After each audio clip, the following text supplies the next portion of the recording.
கிறிஸ்துவ அன்பான தேவ பிள்ளைகளே, மீண்டும் ஒரு விசி கூட இந்த காலை கதை நிகழ்ச்சி வாயிலாக உங்களோடு கூட இணைவதில் மிகுந்த மகிழ்ச்சி அடைகிறேன். இந்த தருணத்தை கொடுத்த தேவனுக்கு கொடான கோடி நன்றியும் துதியும் சோஸ்திரத்தையும் ஏற்றுக்கொள்கிறேன். இந்த நாள்ல வருகிற செய்தி எங்க இருந்து சொன்னா, யோவான் எழுதின சுவிசேஷம் 1ஆம் அதிகாரம் 3வது வசனம். சகலமும் அவர் மூலமாய் உண்டாயிற்று, உண்டானதொன்றும் அவரே அல்லாமல் உண்டாகவில்லை. அப்படின்னு சொன்னா, இந்த உலகத்துல இருக்கிற எல்லாமே யாராலதான் உண்டாக்கப்பட்டது? அவரால். எல்லாருக்கும் தெரியும் தாமஸ் ஆல்வா எடிசன், அவங்க பெரிய கண்டுபிடிப்பாளர். அவர் அமெரிக்காவில் அவரை ரொம்ப அதிகமாக என்ன செய்வாங்கன்னு சொன்னா பாராட்டுவாங்க. என்ன சொன்னா, அவர் கண்டுபிடிப்புகள் அப்பேற்பட்ட ஒரு பிரம்மாண்டமான காரியங்கள். அவர் என்ன செஞ்சார்னா, ஒளி விளக்கு, அப்புறம் ஒளி விரைவி, திரைப்பட கருவி, பல காரியங்களை அவர் என்ன செஞ்சாருன்னா கண்டுபிடிச்சார். நீங்க பாத்தீங்கன்னு சொன்னா 1300 கண்டுபிடிப்புகள் அந்த மனுஷனால ஏற்படுத்தப்பட்டுச்சு. அப்பேற்பட்ட மனுஷன் மரித்த பொழுது என்ன பண்ணாங்க அப்படின்னு சொன்னா, அந்த நாள்ல அந்த காலகட்டங்கள்ல இருந்த அமெரிக்க அதிபர் என்ன செஞ்சார், ஹெர்பர்ட், அவர் என்ன செஞ்சார் அப்படின்னு சொன்னா, அவருக்காக என்ன செஞ்சார்னா,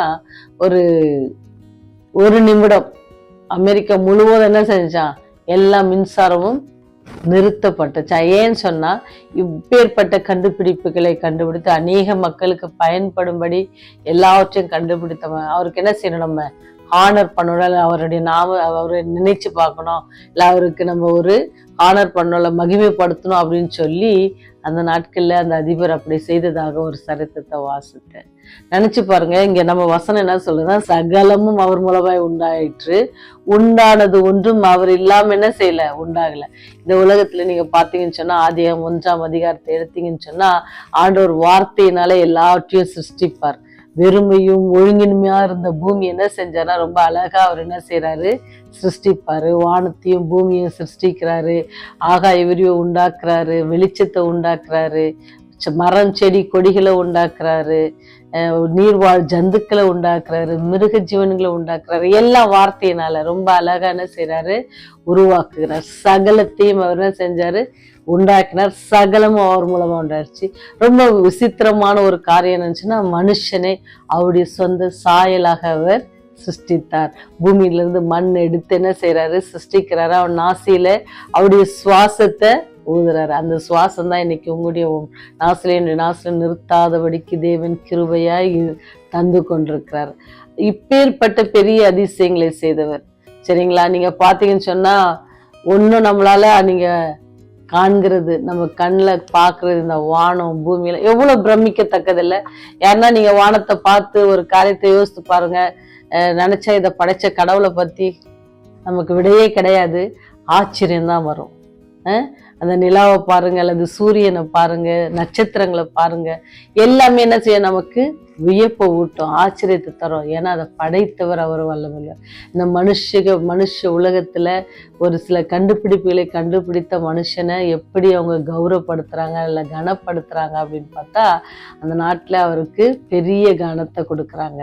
ஆனா உங்களை என்ன படைச்சு அவருடைய சாயலாக படைச்சு தினமும் போஷித்து தினமும் பாதுகாத்து வருகிறார். இந்த உலகத்துல ஒவ்வொரு பூக்களை பாருங்க, ஒவ்வொன்றும் ஒவ்வொரு டிசைனு, ஒவ்வொரு கலரு, ஒவ்வொன்றுக்கும் ஒவ்வொரு ஸ்மெல்லு, எல்லாமே டிஃப்ரெண்ட் இல்லை?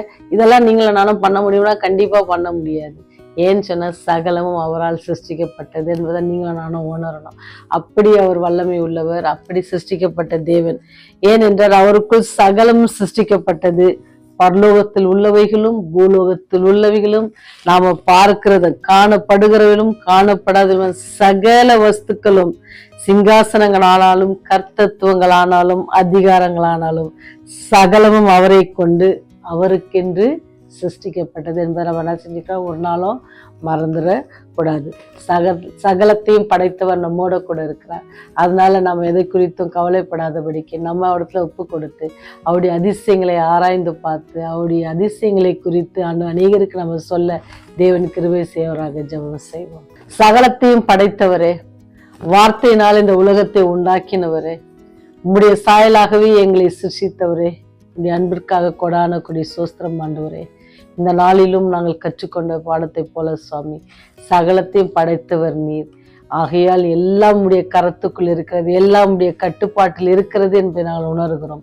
இந்த உலகத்திலே எதிர்நோக்கி இருக்கிற பிரச்சனையை குறித்து நாங்கள் பயப்படாதபடிக்கு எல்லாம் உடைய கட்டுப்பாட்டில் இருக்கிறது. உண்மை நம்பின பிள்ளைகளுக்கு நீரே கேடகமாயிருக்கிறீர், யாரை நீங்க கைவிட மாட்டீங்க அப்படின்ற அந்த விசுவாசத்தோட ஒவ்வொரு நாளும் நாங்கள் கழிக்க நீர் கிருபை செய்யுங்க. நீர் வாக்கு தத்தம் செய்த தேவன், திரும்பி வருவேன், நான் என்னோடு கூட உங்களை கூட்டி கொண்டு போவேன் என்று சொன்னீங்களே சாமி. அந்த நாளுக்காக காத்து கொண்டிருக்கிற ஒவ்வொரு பிள்ளைகளுக்காக செபிக்கிறோம். அந்த நாளில் நாங்கள் ஒருவரும் வெட்கப்பட்டு போய்விடாதபடிக்கு நீர் வந்து அழைக்கும் பொழுது உம்மோடு கூட சேர்ந்து வருகிற தகுதியை நாங்கள் பெற்றுக்கொள்ள உடைய கிருபையினால் எங்களை நீர் ஆசீர்வதித்து, உடைய கிருபையினால் எங்களை வழிநடத்தி உடைய ராஜ்யம் வருவதை நினைத்தள்ள வேண்டுமா. இயேசுவின் வழியை ஜெபிக்கிறோம் ஜீவனுள்ள பரலோக பிதாவே, ஆமென். ஆமென்.